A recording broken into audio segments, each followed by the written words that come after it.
This podcast is part of the Global Sports Podcast Network, the only network bringing you exclusive daily news and views on your Premier League team, the Premier League, women's football, and fantasy football.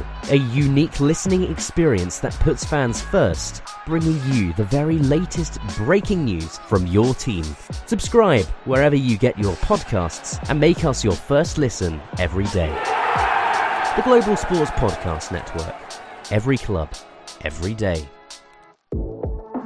Every club, every day. The Global Sports Podcast Network. Hello and welcome back to the Global Sports Podcast Network Daily English Premier League. My name is Louie Easton, and joining me today, the ever-present Michał Czarniecki. Good to have you back, mate, as I try and work out how to make this music quieter, and now it's gone off. Let's try that again, shall we? You are listening to the Daily English Premier League podcast on the Global Sports Podcast Network. My name is Louie Easton, and joining me today is the ever-present Michał Czarniecki. How are you doing, mate? Pretty good. Pretty exciting second legs of Champions League, I'm not gonna lie. And welcome back, Japtej. It's been how long?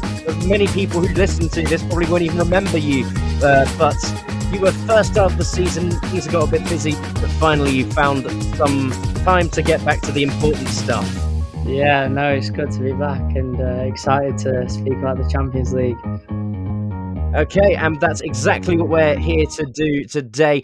Last night we saw PSG scrape past Aston Villa in the quarterfinal of the Champions League. PSG will face either Arsenal or Real Madrid in the semi-finals.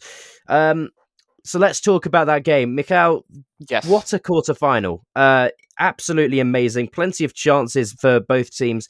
And in the end, it was just one goal in it. What's your initial reaction to that game?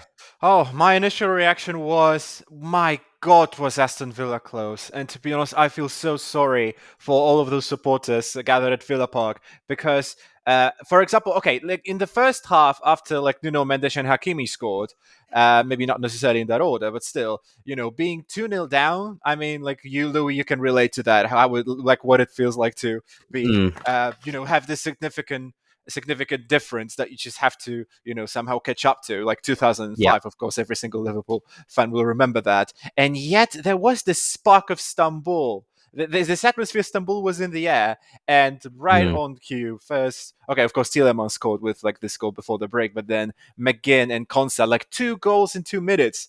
I've had that one before. 2 goals in 2 minutes for Liverpool. I think I've had that before.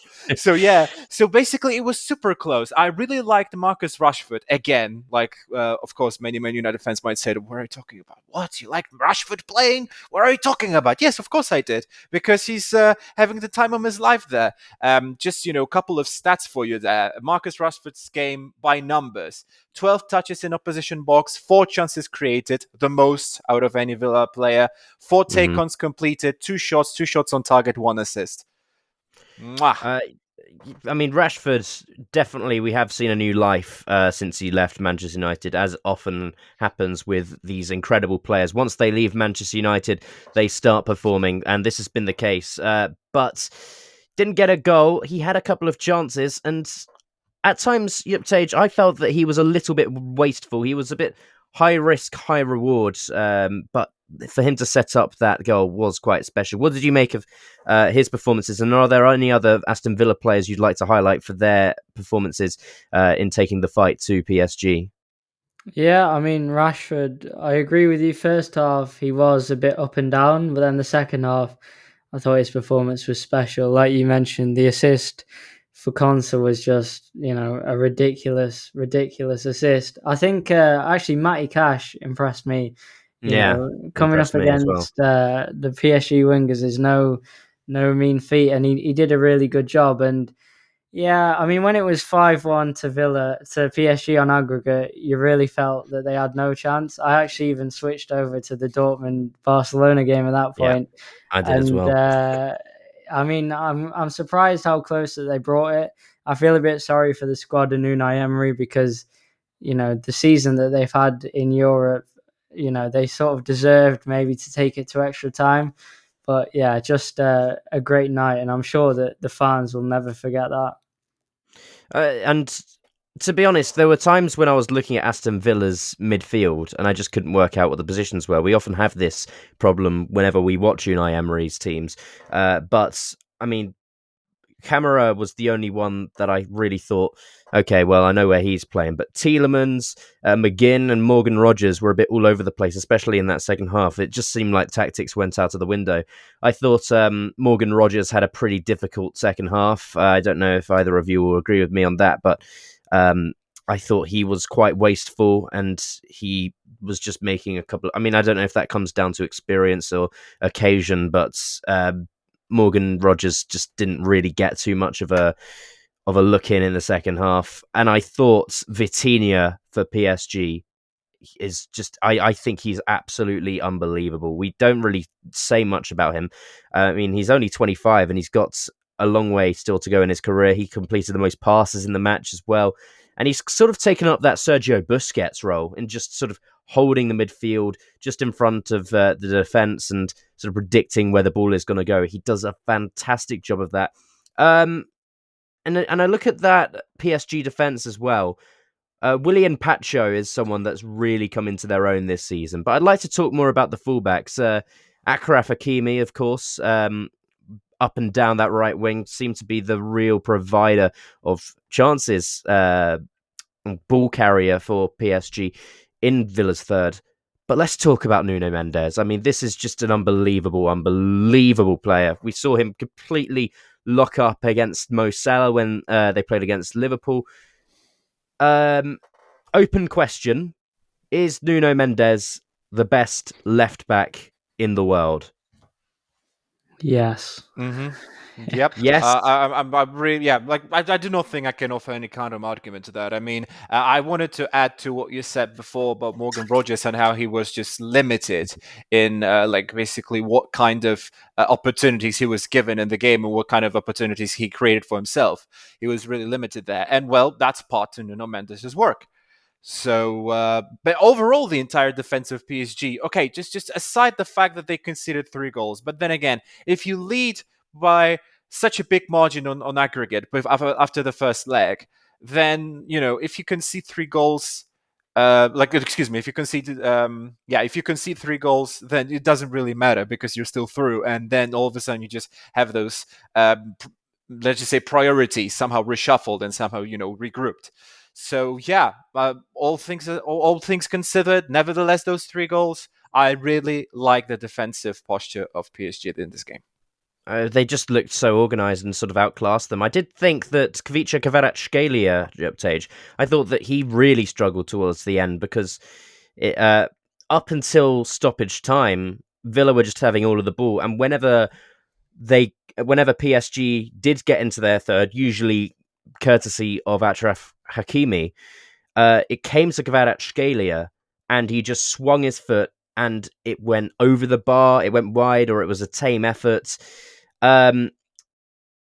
This wasn't him. He wasn't himself, was he, at all against Aston Villa? What do you think that came down to?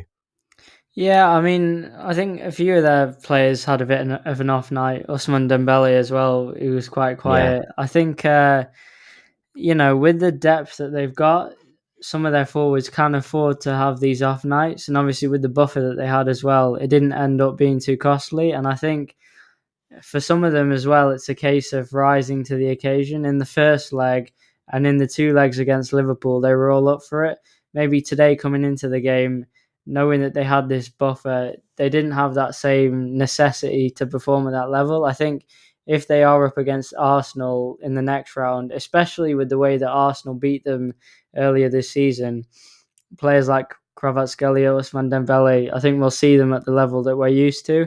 And I don't know, if I was a PSG fan, I wouldn't be too concerned because it's just natural to sort of lower your guard a bit when you've got such a huge buffer going into a game. And just looking at Villa for the rest of the season, obviously out of the Champions League now, what a great effort they gave it, and what a memorable season being in the Champions League for the first ever time in their history since it's been called the Champions League, 43 years on from when they beat Bayern Munich in Rotterdam for the 1982 European Cup trophy. for the rest of the season, I suppose the goal really is just Europe. They currently sit at 7th place on the same amount of points as Chelsea. And their last fixtures go as this: home against Newcastle, away at Man City, away at Crystal Palace, home against Fulham, away at Bournemouth, home at Spurs, and away at Manchester United. However, also still in the FA Cup. Michał, what do you think for the rest of the season for Villa fans? What would you hope for from this Villa team? You know what? As you were going through the remaining fixtures in the league, I kind of, went with a quick analysis. Okay, should they get 3 points out of that game or not? And once you were done, my tally stopped at expected 12 points for the rest of the season.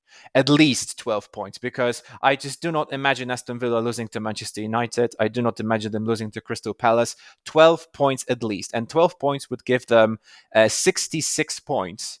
Of course, like Bournemouth will continue chasing, Fulham will continue chasing. All of those other competitors above, they will not give up. Right as the season finishes. So all in all, those 12 points should give them a comfortable place in Europe. Is it going to be enough for the top 3? I doubt it. I think that Manchester City, Chelsea, they will step up a gear for those last fixtures. Yep. A big game against Newcastle, because Newcastle are still only 2 points clear of them, and they're in 4th place. So there could still be hope for Aston Villa. Obviously, they'll be playing midweek football next week against Manchester City before they head off to Wembley, where they play against Palace in the semi-final. I think that is a match that is really going to be really telling for Villa's season. If they get to an FA Cup final, it doesn't matter if they win it or not. I think that's an incredible achievement for Unai Emery. And let's not forget where Villa were only 2 years ago. Japtej, do you agree with Michał's verdict? What do you want from Villa for the rest of this season? Yeah, I mean, I don't know if 12 points is slightly generous, but then looking at, for example, Chelsea's fixtures, they've still got to play Liverpool, Manchester United, Newcastle, Nottingham Forest. So I think the fight for those top 5 places in Champions League football is going to be very, very tight. At least 2 of, Villa, Chelsea, City, Newcastle and Forest are going to miss out. So I think, that's really the only thing left to fight for as well in the league. The title's obviously done and relegation's done. So I think it'll be a very tight scrap. It'll be interesting to see how getting kicked out of the Champions League affects the squad. I feel like there is no higher or bigger occasion than these Champions League nights. And now that they're out, I wouldn't be surprised if against Newcastle they're slightly dipped because of the adrenaline and just the disappointment. So it'll be interesting to see how they recover. I mean, that FA Cup semi-final is going to be absolutely massive, and I think that will soften the blow. But there is one more team left in the Champions League that is from the Premier League. We'll talk more about them next. Your body is unique. And Global Sports Podcast Network has partnered with Bioniq, the world's most personalised supplements. Bioniq provide 100% tailor-made supplements designed to deliver precisely what your body needs at exactly the right levels to optimise your health. No guessing. So click the link in the show notes. Use the code GSPN2025 for 40% off your first month's subscription. Bioniq. Don't settle for off-the-shelf solutions made for just anybody. Get what's right for you right now. So, Arsenal going into this... it's replaying. I don't know why it's doing this. I do apologise. Arsenal go to the Santiago Bernabeu Stadium tonight, by the time you're listening to this. 3-0 up. Now, that is unprecedented. I don't think anyone was expecting such a great performance, so dominant from Arsenal, and less so, no one was expecting such a showing from Declan Rice. They do have such a big advantage going into this game. Michał, I'll come to you first. What's the mentality in this game? Do you think it's just to park the bus, or is Real Madrid a team you just can't park the bus against? Do you think they have to try and win this game in midfield? I really have a feeling as if like some sort of like a deja vu, because every time we approach that kind of games and we talk about, okay, should they park the bus or should it be like a midfield battle? Like we can come up with a lot of predictions about how Arsenal will be playing, how they will be shaping up, how they would take it, how they will be performing against the likes of Modric or Tchouaméni in midfield. But then when it comes to the actual game, what we see is the likes of Real Madrid or, for example, Borussia Dortmund in the quarterfinal, the second leg against Barcelona. They're just gonna they just go right into it and they score quick goals. And I think one thing that Arsenal needs to watch out for is a quickly conceded goal. And that is like a huge exclamation mark to my beloved Jakub Kiwior.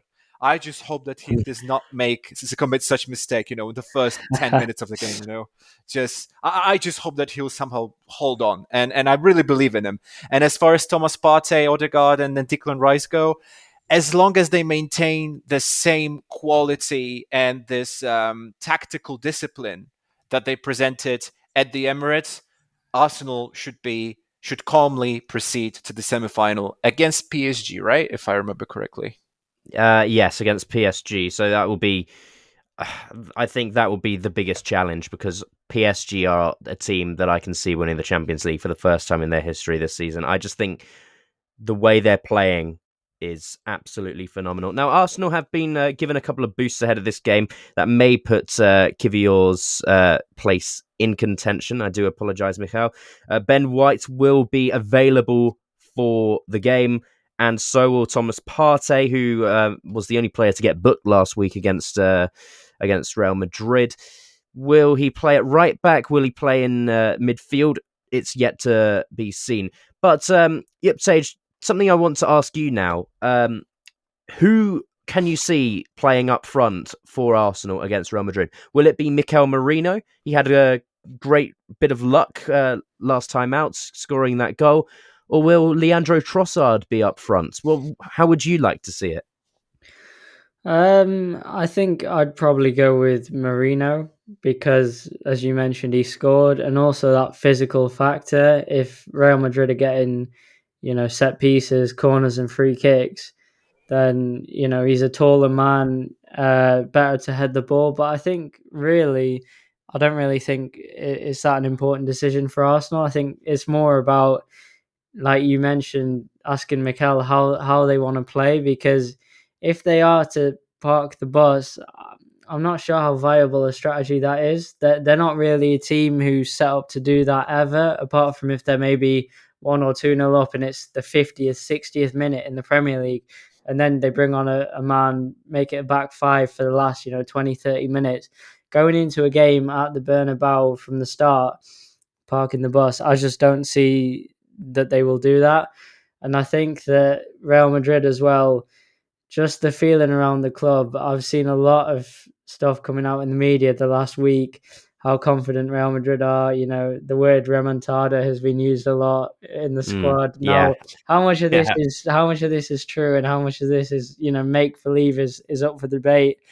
But I actually think that if Arsenal go there and they sit back and let Real Madrid come onto them, with the quality that Real Madrid have in terms of 1v1s, players like Vinicius, Rodrigo, Mbappe, players who can take a long shot, Valverde, Tchouaméni, it just seems like an awful strategy. So I think that... His name again? Whose name? It's Aurelien.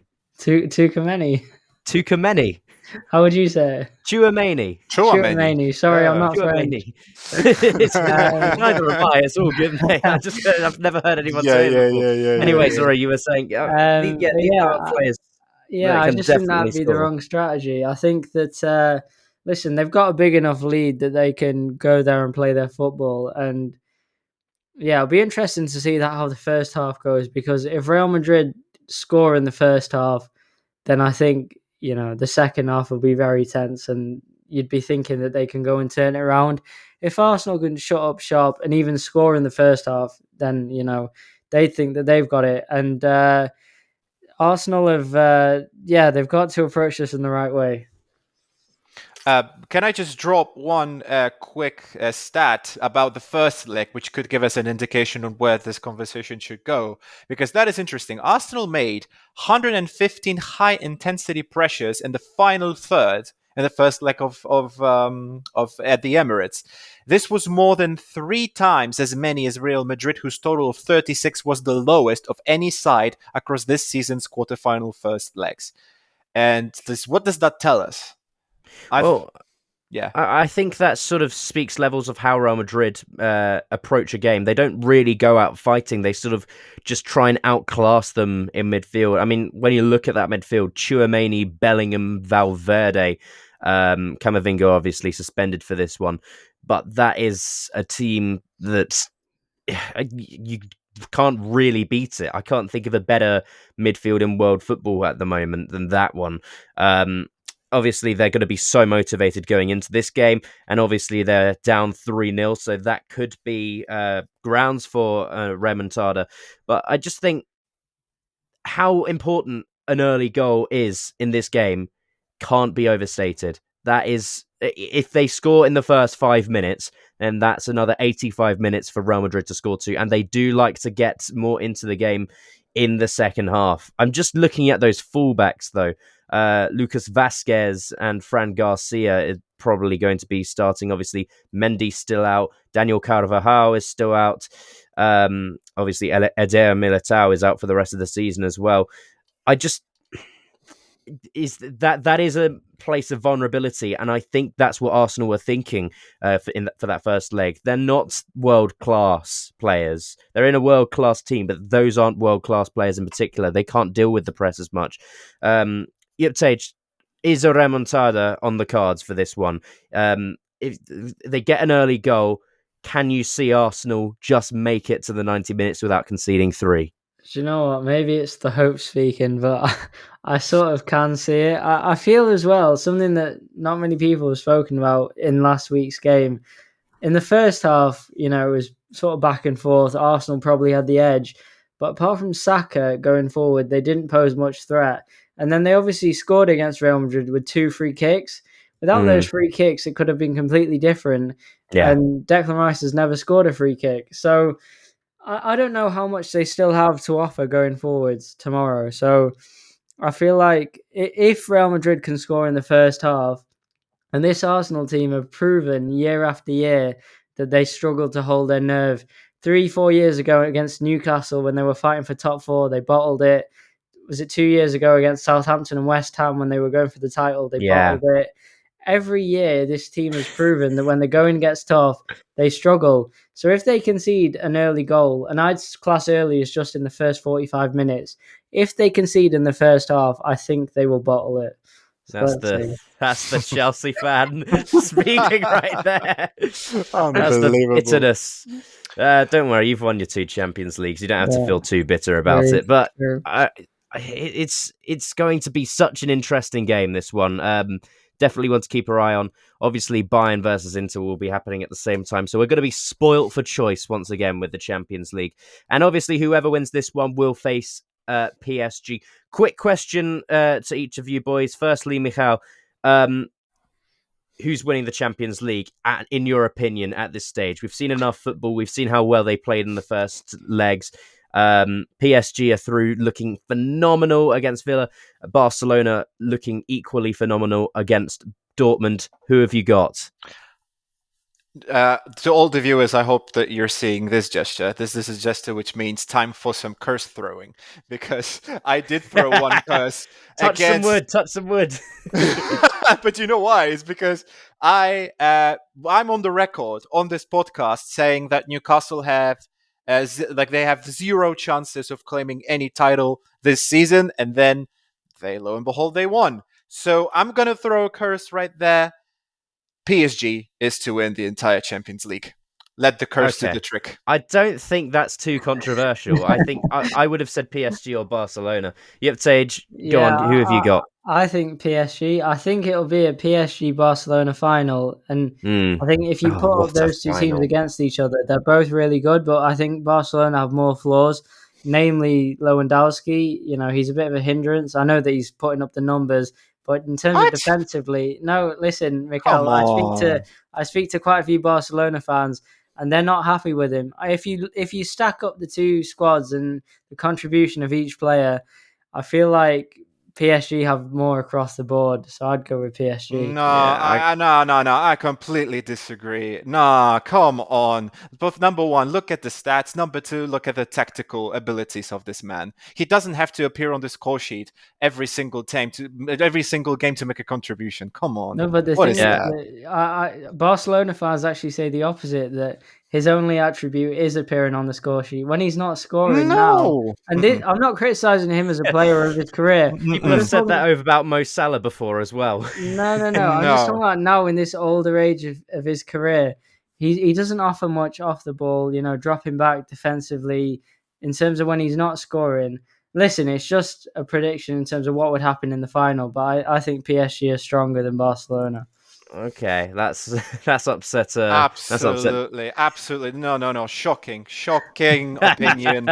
Robert Lewandowski. You just said that to a Polish person, Japtej. I regret saying that while he's on the pod. No. You know what? No. But it's not the case of him being a Pole. Like, he could be Egyptian for all I care. Just look at the stats. Okay, Barcelona fans, they are entitled to their opinion, but there are so many instances where, of course, granted, Lewandowski isn't the most, let's just say, mobile player on the pitch out there, but he's a typical number 9. What else do you expect from him? He is to tap goals in. He's supposed to be the typical German number 9, of course, like Thomas Müller kind of stuff. He is supposed to just appear at the right place at the right time, and everything else that he does on the pitch is a bonus. Because, come on, you mean to tell me that Robert Lewandowski is supposed to be doing the same job that Rafinha is doing on the pitch? Rafinha's a winger. But you know what I mean. Like, Lewandowski has got one job. His job is to appear at the right time at the right place, and he's just supposed to deliver goals. If they expect him to be the playmaker, sorry, but you're dreaming. I mean, the thing is, Lewandowski, one thing you can say in his defense is he does it when it matters most. I mean, he gets the goals, so I'm not trying to be too critical. You asked who do I think is going to win the competition? I think PSG. By the way, who scored? No. By the way, who scored against Dortmund those 2 goals in the first leg? Last week? I was watching the game in Poland. I was watching it in a sports bar, and the Polish fans went crazy. Yeah, 2 goals for Lewandowski, celebrating against his old club, and of course scoring against Real Madrid in El Clasico earlier this season when they won 4-0 as well. I mean, he does it when it matters, but it depends what you're looking for in a striker, really, I suppose. But there you go. So Michał saying PSG, Japtej saying PSG. Just to make it interesting, I'll say Barcelona. Because I looked at Barcelona when they played against Dortmund and they won in the first leg in Barcelona 4-0. And I just look at the way they move, the understanding they have, in trust they have in each other. And this is such a young squad, barring Lewandowski. You just think this team is going to get better and better and better. Lamine Yamal, how is he doing all of this and he's 17 years old? Cutting inside, making these incisive passes. It's a beautiful thing to watch. So I'll say Barcelona, just to make it interesting, but it will be either Barcelona or PSG, let's be honest. Yeah. Okay, now we have one final match to talk about in the Premier League. We'll brush very quickly over that after this short break. Here at the Global Sports Podcast Network, we spent a lot of time selecting our delivery platform. Zencastr came out as the clear winner, with 4K video recording from your phone, AI editing that automatically removes all those ums and ahs. It's super easy to start a podcast that sounds great and is delivered efficiently. If you're ready to tell your story, check out the link in the description to learn more about Zencastr. So we've got all caught up. Yeah, it's done it again. We've all got all caught up talking about the Champions League, but we are the Daily English Premier League podcast, and there is, lo and behold, a Premier League match happening tonight. 7:30 kickoff at St James's Park. Newcastle United versus Crystal Palace. Now, Crystal Palace have had a bit of a rocky season. They started getting very good at the start of 2025. things have become a little bit inconsistent again. This is a game in hand that would take them up to 11th if they won. However, if Newcastle win this game, they leapfrog Nottingham Forest. Yes, they'll leapfrog Nottingham Forest. They've won their last 4 in the Premier League. They've obviously got some silverware this season. Surely you fancy Newcastle, Michał? Yeah, I absolutely fancy Newcastle. Okay, but look, here's the situation with the Eddie Howe side, right? They've already clinched the trophy, so Europe is secured no matter what. With that being said, Champions League is within their grasp. So I just cannot imagine any other result than just Newcastle pushing for it until the end of the season.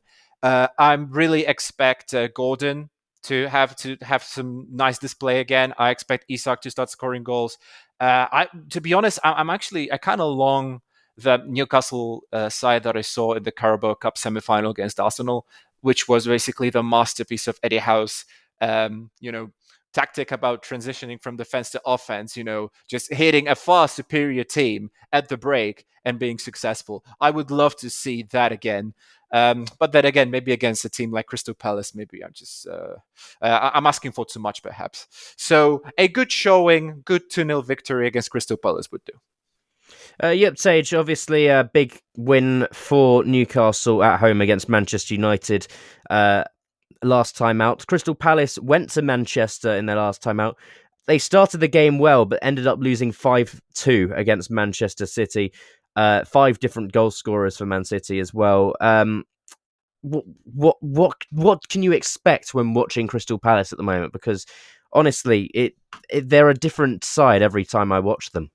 Yeah, I mean, I feel like that's maybe slightly harsh. This was their first loss, in 2 months.